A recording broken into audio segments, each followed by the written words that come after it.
Hello বন্ধুরা, good morning. তোমরা সবাই কেমন আছো? আশা করছি সবাই খুব ভালো আছো, সুস্থ আছো। আর আমরাও কিন্তু ভীষণ ভালো রয়েছি। তো আজকের দিনটা কিন্তু সকাল সকাল সুন্দর করে শুরু করলাম ফুল দিয়ে। তো চলো আজকে সারাদিনটা কী করছি তোমাদের সঙ্গে শেয়ার করব। তো দেখো, বাপ ছেলে দুজন মিলেই কিন্তু বেরিয়ে পড়েছে এখন পুকুর পাড়ের দিকে। ওখানে কলা গাছ রয়েছে আমাদের, এর আগে তো তোমাদেরকে দেখিয়েছি। ওখানে আমাদের অনেক কলা গাছ রয়েছে। তো ওখানে কিন্তু কলা গাছে একটা কাঁদি হয়েছে, তা মা বললো কি ওটা কেটে নিয়ে আর কলা গাছের কাঁদিটা কাটতে যাওয়ার আগে এখানে কোয়েল পাখির ঘরটা একটুখানি কাপড়গুলো সরিয়ে দেওয়া হচ্ছে। আর কোয়েল পাখিগুলো জানো তো মরে যাচ্ছে।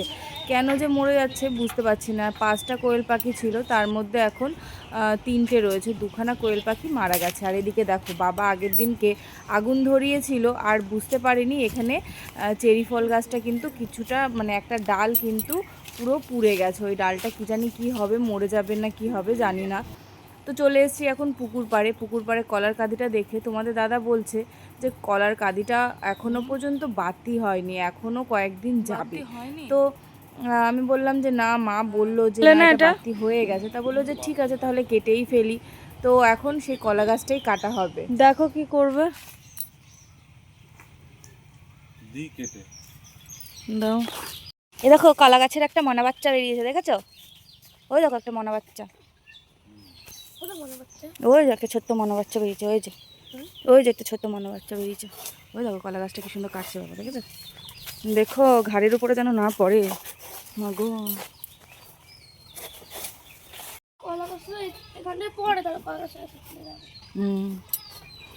কলার কাঁদিটা পেকেছে কিনা সন্দেহ আমরা। পড়ছেই তো না, সরে যেও কিন্তু তুমি।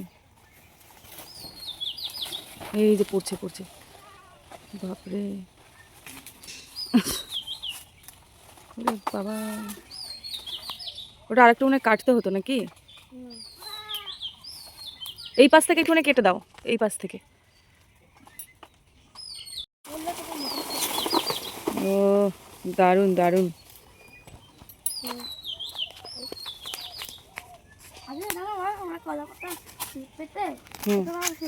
কবে শিয়ালে তুলে নিয়ে চলে যাবে? ও বাবাও ছিল, তাহলে ঠিক আছে, বাবাকে দেখলে আর শিয়ালে নেবে না। চলো আমার লেবু গাছটা দেখি কি অবস্থা। এ বাবা, লেবু গাছটার গোড়ায় ওই যে অনেকগুলো পচিয়েছি সবজি মবজির খোসাগুলো দেবো ভাবলাম, নিয়ে আসতে ভুলে গেলাম। লেবু গাছটায় ফল এসছে, এখন অনেকগুলো ফল এসছে, কিন্তু যেরকম ফল আসার কথা আসলে সেরকম ফল আসছে না।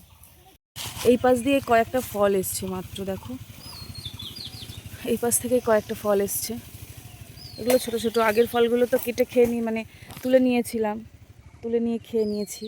আর এই পাশটাতে দেখো কি সুন্দর ধান চাষ করেছে, ধানগুলো কিন্তু অনেকটা বেরিয়েছে, ধানের শীষ বেরিয়েছে অনেকটা করে। ধান চাষ করলে খুব ভালো লাগে আমার, ভীষণ ভালো লাগে ধান চাষ হলে। ধান চাষ, তারপরে সর্ষে চাষ হলে আমার ভীষণ ভালো লাগে দেখতে। এই ধানগুলো এরকম যখন থাকবে সেই সময়ও ভালো লাগে, মানে ধান ছোট থেকে পুরো পেকে যাওয়া পর্যন্ত প্রত্যেকটা ধাপেই এত ভালো লাগে, নানান মানে রূপে দেখা যায় এই মানে জমিটাকে। কলার কাঁদি তো কাটা হয়ে গেছে, এখন যাবো বাড়ির দিকে। আমি এখনও ব্রাশ করিনি, হয়নি এখনও।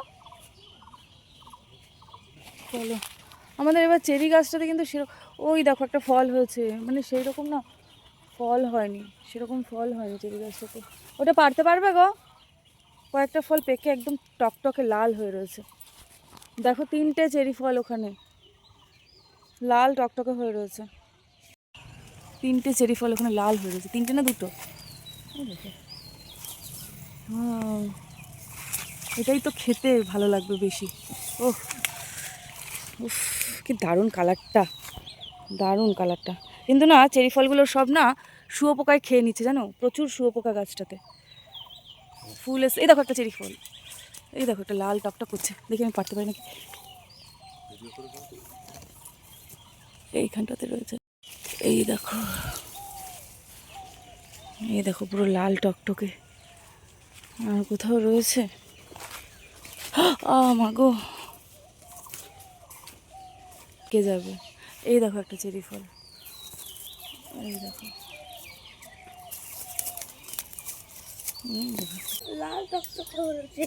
এই দেখ বাবা কতগুলো চেরি ফল নে। এখন চেরি ফল ফুটছে। দূর থেকে করো বাবা, একটু দূর থেকে করো। আমার মা এখন চেরি ফল তুলছে গাছে থেকে। তাই তো যখন চেরি ফল তুলছি দুধটা নিয়ে আইডিটা নিয়ে বাবা, দেখ কত চেরি ফল এখানে। দেখো ও দেখো কগুলো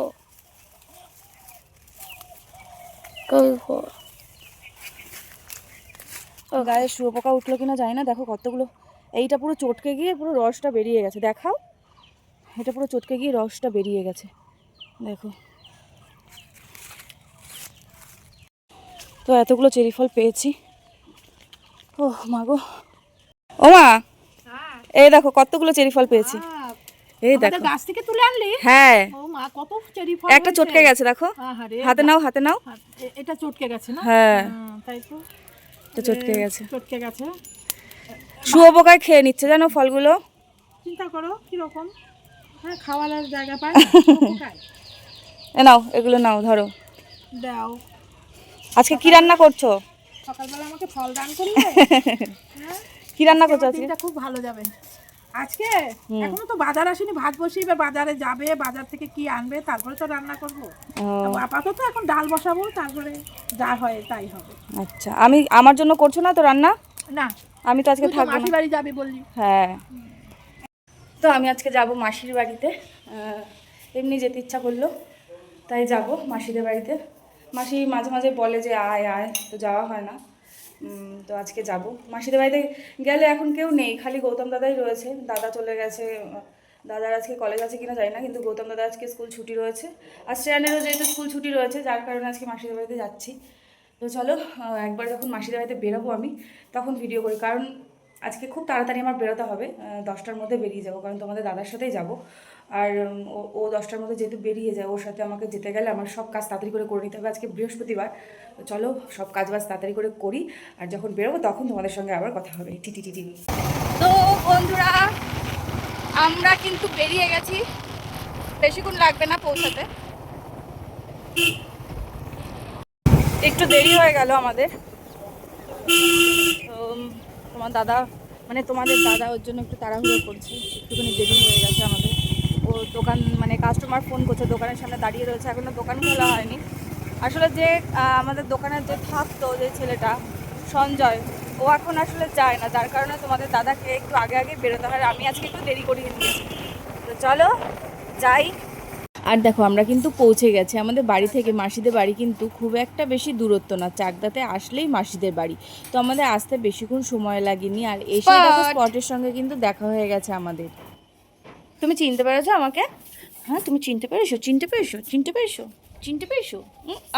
মুখ দিবি না কিন্তু, এগুলো ভালো লাগে না, এগুলো একদম ভালো না। হ্যান্ডশেক করো, হ্যান্ডশেক করো, এবার হ্যান্ডশেক করো। এই তো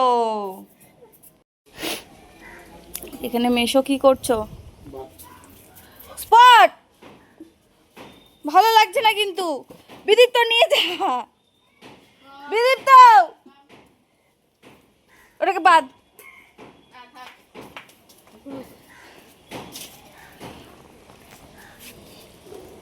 মেশো এখন ভাত রান্না করছে। স্পট মার খাবি কিন্তু। স্পট গরম দিয়ে দেবো। দেখেছিস ওটা, এটা কি করছে? তুই এখানে এসে বিরক্ত করছিস কেন? স্পট এটা ভীষণ দুষ্টু। এই বসা, ওখানে বসে থাকো চুপ করে, একদম চুপ করে বসে থাকবে, বুঝেছো? স্পট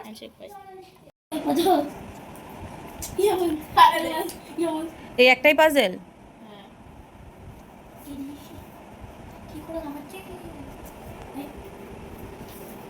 তো মাসি কিন্তু আজকে অনেক কিছু রান্না করেছে, আর কী রান্না করেছে সেটা তোমাদেরকে পরে বলবো।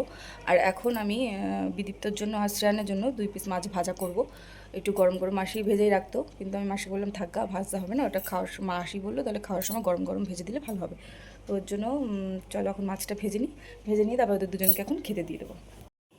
আমি কিন্তু চলে এসেছি এখন রান্নাঘরে মাছটা একটু ভাজতে। আর আমি না বুঝতে পারিনি মাছটা ভাজতে গিয়ে মাছটা একটু লেগে লেগে গেছিলো কড়াইতে, হয়তো তেলটা ভালো করে গরম হয়নি। আর আজকে কিন্তু অনেক কিছু রান্না হয়েছে, যেমন সজনে ডাঁটা, পোস্ত, তারপরে হচ্ছে এই যে কাঁচা মাছ ভাজা, তারপরে মাছের তেল ভাজা বেগুন দিয়ে, তারপরে মাছের টক, ডাল, তারপরে লোটে মাছ, আমার যেটা সব থেকে প্রিয়। তোমরা কারা কারা লোটে মাছ খেতে ভালোবাসো আমাকে কিন্তু কমেন্ট করে জানিও। আমার তো ভীষণ ভালো লাগে লোটে মাছ খেতে। লোটে মাছ হলে কিন্তু আমার বারবার করে খিদে পায়। আর গৌতম দাদা, বিদিত্য আর শ্রিয়ান তিনজন মিলে কিন্তু খেতে বসে পড়েছে। আর আমি কিন্তু এখনও খাইনি, মাসি ওরাও খাইনি, আমিও খাইনি। তোমাদের দাদা আসবে তারপর আমি খাবো। আর দেখো খাওয়ার আগে কিন্তু আমি একটু আইসক্রিম খেয়ে নিলাম, কারণ গৌতম দাদা নিয়ে এসেছিল। আর আইসক্রিমটা না খেতে দারুণ ছিল। আর দেখো আমরা কিন্তু চলে যাচ্ছি এখন ছাদে। মেশোকে বললাম কয়েকটা গাছ দিতে, তো চলো কি কি গাছ নিচ্ছি তোমাদেরকে দেখাই। দেখো বন্ধুরা, বাগান ভর্তি গাছপালা। আগে আরও গাছপালা ছিল, তো এখন একটু কমে গেছে। মেশো আসলে পারে না। এই যে ড্রাগন ফ্রুট গাছটা গাছগুলো দেখো, এর আগের বার হয়েছিল না অনেকগুলো, এর আগের বার অনেকগুলো। এই যে এখানে রয়েছে, এখানে রয়েছে। মেশো চলে এসছে এখন ছাদে আমাদের সাথে ড্রাগন ফ্রুট গাছ নেবো সের জন্য। এই যে এখন মেশো কাটছে। আর আমরা কিন্তু এখন খাওয়া দাওয়া করে বেরিয়ে পড়েছি বাড়ির দিকে। ভেবেছিলাম থাকবো, কিন্তু থাকা হলো না, কারণ শ্রেয়ানকে পড়াতে আসবে বিকালবেলা। তো আজকের মতন ভিডিওটা আমি এখানেই শেষ করছি। আশা করছি তোমাদের খুব ভালো লাগলো ভিডিওটা। তো আজকের মতন টাটা, সবাই ভালো থেকো, সুস্থ থেকো।